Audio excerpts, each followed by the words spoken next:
Donald Trump a publiquement envoyé promener Vladimir Poutine et a déclaré qu'il ne perdrait pas son temps précieux avec lui.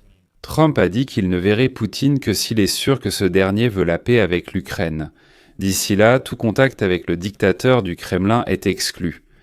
Poutine a envoyé d'urgence son émissaire Dmitriev à Washington pour tenter de sauver la situation. Mais là-bas, Dmitriev a été qualifié de propagandiste russe. Après les sanctions contre Rosneft et Lukoil, la Maison-Blanche a annoncé que si Poutine ne se calmait pas rapidement, les États-Unis imposeraient un nouveau paquet de sanctions. Et cela continuera jusqu'à ce que Poutine accepte de négocier, ou jusqu'à ce que l'économie russe s'effondre. Mais le plus douloureux pour Poutine, c'est que cela aussi, officiellement. Trump et Xi Jinping préparent une rencontre dans les prochains jours. Et tout indique que les deux dirigeants sont prêts à conclure un méga-accord qui pourrait soudainement réduire le soutien de la Chine à la Russie.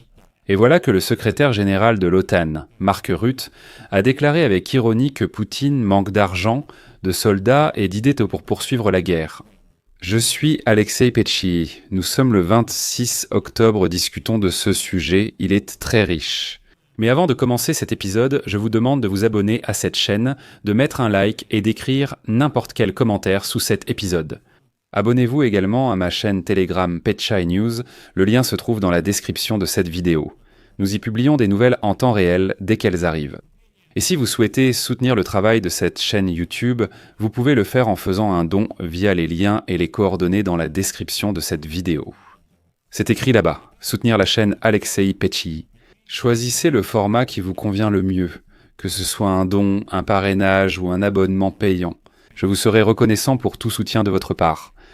Alors, je vais commencer par la future rencontre entre Trump et Xi Jinping. Le ministre des Finances américain Scott Bessent a déclaré qu'une escalade des droits de douane contre la Chine était pratiquement exclue. La délégation chinoise, après des négociations avec les Américains en Malaisie, a annoncé qu'un consensus sur l'accord commercial avait été atteint. Et maintenant, il faut que Trump et Xi Jinping discutent des derniers détails et la signent. Mais voilà que soudain, aujourd'hui, Donald Trump déclare que l'Inde cessera complètement d'acheter du pétrole russe et que la Chine va considérablement réduire ses achats. Alors que de telles affirmations n'avaient jamais été faites auparavant, tout comme ce qui vient d'être révélé. Aujourd'hui, Trump va parler avec Xi Jinping de la fin de la guerre russe en Ukraine. Le ministre des Finances d'Antam des États-Unis, Scott Bessent, a déclaré « Nous avons atteint une base substantielle pour la rencontre des deux dirigeants prévue jeudi prochain. L'introduction des droits de douane sera évitée. » Le président des États-Unis, Donald Trump, a menacé la Chine d'appliquer des droits de douane supplémentaires de 100% dès le 1er novembre en réaction à la volonté de Pékin de contrôler l'exportation de métaux de terres rares. Cela a évidemment accru les tensions entre les États-Unis et la Chine. Aujourd'hui, Bessent répète « J'attends que la menace d'un contrôle à l'exportation totale ait disparu, tout comme celle d'une introduction immédiate par la Chine d'un régime mondial de contrôle à l'exportation. » Et il est déjà connu que jeudi 30 octobre, Trump rencontrera Xi Jinping en marge de la réunion annuelle de la coopération économique Asie-Pacifique. Et, comme l'a déclaré Trump, je cite « Nous, je pense, allons conclure un accord sur toutes les questions. Nous conclurons un accord sur les terres rares ainsi qu'un accord sur le soja. » Je vais expliquer un peu ici. La Chine, autrefois le plus grand importateur de soja américain, a suspendu ses achats en mai en raison de la détérioration des relations bilatérales. Les agriculteurs américains étaient mécontents, et maintenant la Chine va de nouveau acheter du soja cultivé en grande quantité par les agriculteurs américains. C'est très important pour le public américain. Mais ensuite, Trump déclare, je cite, « En réalité, je vais lui parler de la façon dont nous pouvons mettre fin à la guerre de la Russie contre l'Ukraine. Que ce soit par le pétrole, l'énergie ou autre chose. Et je pense que Xi Jinping sera très réceptif à cette question. » Plus tard, Trump a affirmé que l'Inde cesserait totalement d'acheter du pétrole russe et que la Chine pourrait fortement réduire ses achats. Et comme il s'est avéré, Bessent a étroitement lié la question des négociations commerciales aux négociations sur l'Ukraine. Et si Bessent est optimiste aujourd'hui, cela signifie qu'il y a une certaine percée sur cette question. C'est justement pour cela que Poutine brandit si fort l'arme nucléaire ces jours-ci. Parce que Poutine comprend que Xi Jinping et Trump peuvent réellement parvenir à un accord dans lequel il n'y aura tout simplement pas de place pour lui. Trump a aussi annoncé aujourd'hui qu'il ne rencontrera Poutine que si ce dernier montre sa volonté de conclure un accord de paix avec l'Ukraine. Et Trump a souligné qu'il ne comptait plus perdre son temps inutilement.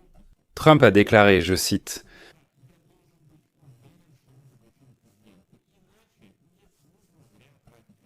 Je rappelle que Trump a annulé la rencontre avec Poutine le 23 octobre faute de progrès dans le règlement pacifique.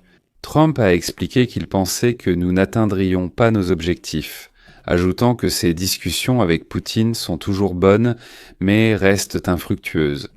Trump a ajouté qu'il a toujours eu le sentiment que Poutine voulait prendre toute l'Ukraine, mais que les États-Unis ne le permettront pas. Nous ne voulons pas qu'il ait tout, a souligné Trump. Et qu'a-t-il fait ? Il a sanctionné Rosneft, Lukoil et leurs filiales, les deux principales compagnies pétrolières russes.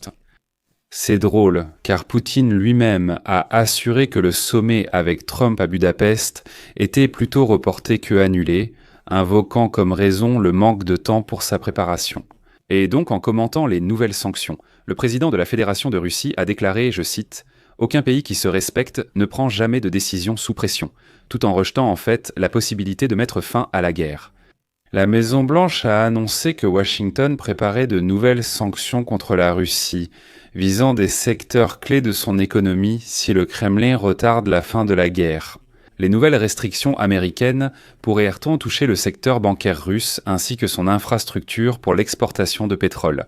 De plus, Washington a entamé des discussions internes sur l'utilisation des actifs russes situés aux États-Unis pour soutenir l'armée ukrainienne. En outre, le principal levier de pression reste l'arrêt par l'Inde de l'achat de pétrole russe. Et à cet égard, nous avons fait d'énormes progrès. Mais j'en parlerai plus en détail dans la suite. Dans le prochain épisode, je vais m'arrêter ici. Donnez votre avis, partagez vos conclusions dans les commentaires sous cette vidéo. Abonnez-vous à la chaîne, cliquez sur la cloche et n'oubliez pas de mettre un like. C'est tout pour aujourd'hui, prenez soin de vous. À bientôt à tous.